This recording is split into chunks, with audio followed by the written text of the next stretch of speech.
শীতকাল হলো নানা জাতের, নানা পদের, নানা রঙের ঢঙের সবজির মেলা। কি যে কত ধরনের আইটেম রান্না করছেন! আমিও আজকে একটা বিশেষ আইটেম রান্না করছি। ডিম আর যে কোনো ধরনের সবজি দিয়ে এই তরকারিটা রান্না করা যায়, আর খুবই খুবই খুবই মজা হয়। আপনারা, আমার হাতের কাছে যা ছিল তাই আমি নিয়েছি। আপনারা চাইলে আপনাদের পছন্দ মতো যে কোনো সবজি নিতে পারেন, আর সাথে তো ডিম থাকতেই হবে।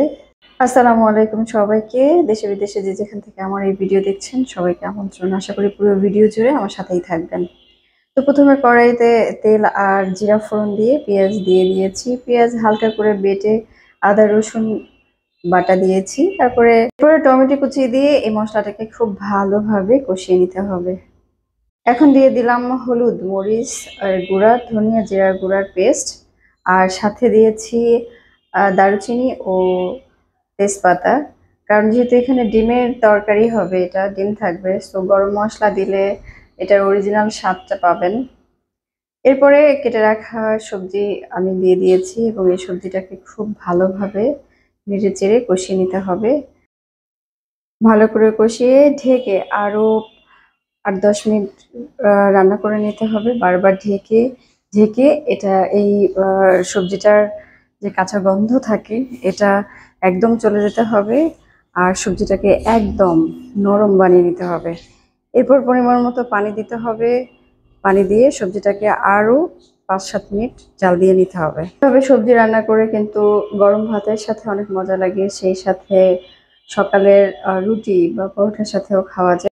কথা বলতে বলতে এর ফাঁকে আমি তরকারিতে কাঁচা মরিচ দিয়ে দিলাম, দিয়ে আরো কিছুক্ষণ এটা সিদ্ধ হতে দিব, কারণ ঝোল অনেকটাই বেশি।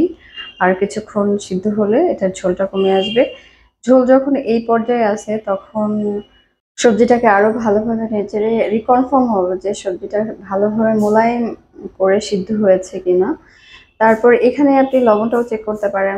আমি শুরুতেই মশলা কষানোর সময় লবণ দিয়ে দিয়েছিলাম, এই পর্যায়ে আমি লবণটাও চেক করেছি এবং ডিম দেওয়ার আগে আমি ধনিয়া পাতা কুচিটা দিয়ে দিয়েছি। আপনারা চাইলে ডিমটা যখন হয়ে আসবে উপর দিয়ে দিতে পারেন।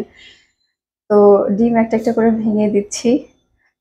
2টা ডিম দেওয়ার পরে মেনলি আমি 4টা ডিম দেবো। একটা ডিম আমার সামহাও মানে কুসুমটা গলে গেল। তো বাদ বাকি দেখেন কত সুন্দর লাগতেছে দেখতে।